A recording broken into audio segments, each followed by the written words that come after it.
یہ جو آخری ویڈیو ہے اور ان کا آخری ویڈیو پیغام ہے، اس کا جواب نہ اگر آپ نے دیا تو مجھے لگتا ہے کہ آپ کے اوپر ایک جو ہے وہ سائیکولوجیکل پریشر بھی ہے، اور آپ کے اسٹوڈنٹس کا یا آپ کے چاہنے والوں کا بھی وہ کہیں گے کہ اب جو ہے وہ کیسر احمد راجہ صاحب جو ہے وہ اسٹیپ بیک کر گئے ہیں اس سٹیج پہ آ کے جہاں پہ اب انہیں اسٹیپ بیک نہیں کرنا چاہیے تھا، تو وہ ان کا دل توڑیں گے آپ. تو پھر آپ نے کیا سوچا؟ اب دو سمپل باتیں ہیں. مجھے وہ چیلنج کلیئر کر دیں کہ وہ ہے کیا. کوئی آدمی بھی ختم نبوت پہ ڈاکہ مارتا ہے وہ دائرہ اسلام سے خارج ہے، اینڈ آف سٹوری. لیکن میرا ایک سوال بڑا سمپل ہے. اگر میں یہ کہوں کہ کسی آدمی نے ختم نبوت پہ ڈاکہ مارا ہوا ہے لیکن میں اسے کافر نہیں کہتا، لیکن اگر آپ کافر نہیں کریں گے تو میں جج کروں گا، تو آپ بحیثیت مسلمان سوچیں گے تو صحیح کہ یار اگر واقعی یہ بات اتنی ہی ہوتی تو یہ خود کیوں نہ کہہ دیتا. اگر خود نہیں کہہ رہا اور یہ اسلام کو بھی سمجھتا ہے، اسے یہ بھی پتہ ہے کہ تکفیر کرنے کے بعد اگر غلط تکفیر کر جائے تو ہوتا کیا ہے، خود انسان دائرہ اسلام سے خارج ہو جاتا ہے، اس کے باوجود بھی ان کو کافر نہیں کہہ رہا، تو میرے منہ سے کیوں کہلا رہا ہے؟ ایک کامن سینسیکل کویسچن ہے نا، میں کوئی مشکل بات تو نہیں کہہ رہا. اچھا وہ یہ کہہ دیں بغیر ابہام کہ مجھے چیلنج کلیئر کر دیں کہ میرے منہ سے آپ کیا کہلانا چاہ رہے ہیں، وہ آپ خود اس پہ آئیں. اس کے بعد جو میں نے اپنی ویڈیو میں کہا تھا کہ جن لوگوں پہ الزام ہے ان لوگوں کے میں ان کو لائیو لے کے میں ان سے پوچھوں گا ان میں سے کسی کا بھی یہ نظریہ نکلتا ہے کہ تھانوی رسول اللہ یا چشتی رسول اللہ، میں رسول صلی اللہ علیہ وسلم کا اپنا پوائنٹ آف ویو کلیئر کر دیں اس کے اوپر کہ تھانوی رسول اللہ اور چشتی رسول اللہ کا دفاع کرنے والوں کے بارے میں آپ کی کیا رائے ہے؟ میں نے ابھی عرض کیا اور آپ کی اپنی رائے جو ہے یہ ایک پرٹیکولر آپ سٹیٹمنٹ دیں. انجینئر صاحب یقیناً یہ پوڈ کاسٹ دیکھیں گے تو ان تک یہ پیغام پہنچ جائے گا. بالکل میں اس چیز سے خود بھی متفق ہوں کہ کسی سے یہ کہلوانا جائز تو نہیں ہے، بلکہ یہ ڈیمانڈ ان کی اب انہوں نے کی ہوئی ہے تو وہ بہتر سمجھتے ہوں گے انہوں نے کیا کیا. میں نے جو پرسیو کیا، ہو سکتا ہے انجینئر صاحب نے یہ سوچ کے نہ کہا ہو، یہ میری پرسیپشن یا عام پرسیپشن یہ ہے کہ وہ کہتے ہیں میں نے تو کبھی کافر نہیں کہا ان کو، میں تو ان سے کہتا ہوں چندے بھی ان کو دیں، کیوں نمازیں بھی ان کے پیچھے پڑھیں، مرضیوں کو کیوں نہ دیں، کیوں ان کے پیچھے کیوں نہ پڑھیں، کیونکہ وہ ان کو دائرہ اسلام سے خارج سمجھتے ہیں، خارج کہتے ہیں. کس بیس پہ؟ کیونکہ وہ کہتے ہیں کہ یہ ختم نبوت کے اوپر ان کا جو ایمان ہے وہ دائرہ اسلام سے خارج ہو چکے ہیں. تو انجینئر صاحب کے نزدیک تھانوی رسول اللہ کے بعد کوئی انسان کیسے ختم نبوت پہ قائم رہ سکتا ہے؟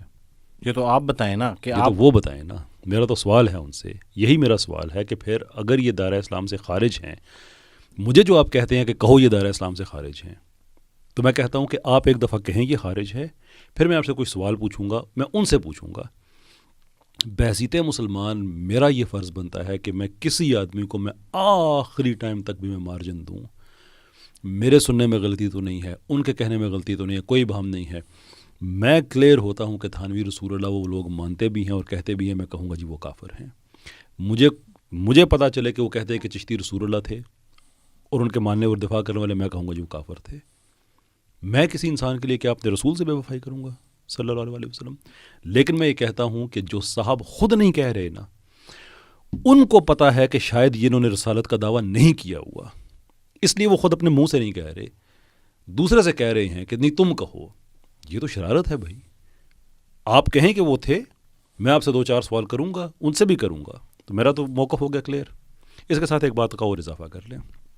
وہ جو بار بار ایجنٹ والی بات کر رہے ہیں، پہلے میں نے ان کو 2-3 دفعہ یہ بات وارننگ کے طور پہ کہی تھی کہ جس دن میں نے کہہ دیا آپ مشکل میں پھنس جائیں گے، لیکن اب اس کو نہیں چھوڑ رہے اور میں اس قضیے کو ختم کرنا چاہ رہا ہوں. تو قضیے کو ختم کرنے میں ایک چیز اور ایڈ کر لیں، یہ بھی اس کے بعد یہ قصہ ختم ہو جائے گا.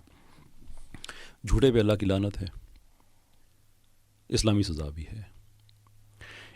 الزام مجھ پہ یہ ہے کہ میں کسی مولوی کا فرنٹ مین بن کے، میں کوئی پلان لے کے ڈکٹیٹ ہو کے میں وہاں پہ گیا، کسی نے مجھے بھیجا.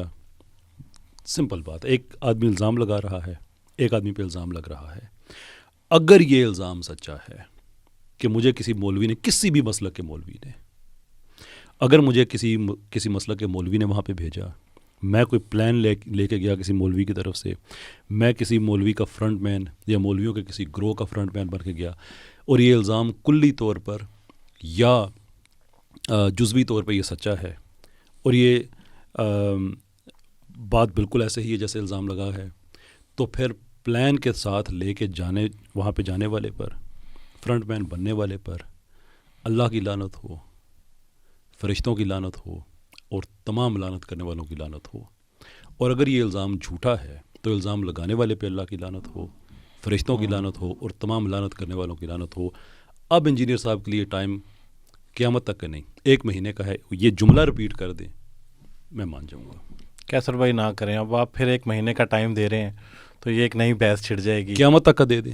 نہیں، مجھے لگتا ہے کہ یہ ٹائم دینے کا اب سلسلہ سچ جھوٹ کی بات ہے نا کہ مجھے وہ ایجنٹ دلال ہوتا ہے، وہ کہتے ہیں گالی نہیں دیتے۔ میں اگر ایجنٹ ہوں تو بڑی سمپل بات ہے جناب، جو اس طرح سے اس کا مفہوم یہ تو اب ریئل اسٹیٹ ایجنٹ بھی ہوتے ہیں، ٹریول ایجنٹ بھی ہوتے ہیں نا۔ اصل تو میں یہ نہیں کہہ رہا کہ اس کا مفہوم تو ہے، میں بالکل ایڈوکیٹ نہیں کر رہا انجینئر صاحب کو۔ دیکھیں میں اس سینس میں دلال نہیں کہہ رہا، دلال وہ ہوتا ہے نا کہ جو کسی کا ایک موقف ہے اس کو بیچ کے اپنا کمیشن لے رہا ہوتا ہے۔ ان کا یہ الزام ہے کہ میں نے یہ کیا ہے، تو میں یہ کہتا ہوں اگر میں نے کیا ہے تو آپ کھل کے کہیں جناب، اب لعنت تو کلیئر ہے، ٹھیک ہے، کیونکہ اللہ تعالیٰ کا جو فیصلہ ہے نا کہ جھوٹوں پہ اللہ کی لعنت ہے۔ انجینئر صاحب کو میں 1 مہینہ اس لیے کہہ رہا ہوں کہ میں قضیے کو ختم کرنا چاہتا ہوں۔ آپ کی خواہش زیادہ ہو قیامت تک ہے، میں کہہ دیں اس جملے کو ایسے جیسے میں نے کہا ہے۔ آپ کا ان سے رابطہ ہے، آپ ان سے کہہ دیں۔ میرا رابطہ نہیں ہے سر، میں اس قضیے کو میں ختم کرنا چاہتا ہوں، بالکل اتنا ہی رابطہ ہو سکتا ہے میرا بھی، جیسے آپ کہہ کہ ان کے جو سوشل میڈیا ہینڈل کرتے ہیں واٹس ایپ پہ، وہاں تک کی رسائی میری بھی ہے۔ لیکن میرا موقف یہ ہے سر کہ یہ سلسلہ جو ہے وہ ہر ویڈیو میں کوئی نہ کوئی ایسی بات آ جاتی ہے۔ اب آپ کی اجازت سے ہم اپنی پوڈ کاسٹ میں یہ ضرور چلا دیں گے، جی ضرور، لیکن یہ ہے کہ میں تو یہاں پہ اس چیز کو لے کے چل رہا ہوں کہ یہ سلسلہ بند ہونا چاہیے، مطلب میری ذاتی خواہش یہ ہے۔ میرا خیال ہے کہ اس جملے کے بعد بند ہو جائے گا، لیکن دوبارہ نہیں بند، آپ دوبارہ ان کو پھر 1 مہینے کا ٹائم دیں یا قیامت تک کا، تو پھر جواب آئے گا نا سر۔ ایگزیکٹلی، میں ایکسپیکٹ کر رہا ہوں نا کہ جواب آئے گا، تو بات اللہ تعالیٰ کی عدالت میں چلی گئی، قصہ ہمارا ختم ہو گیا دنیا میں، اینڈ آف اسٹوری۔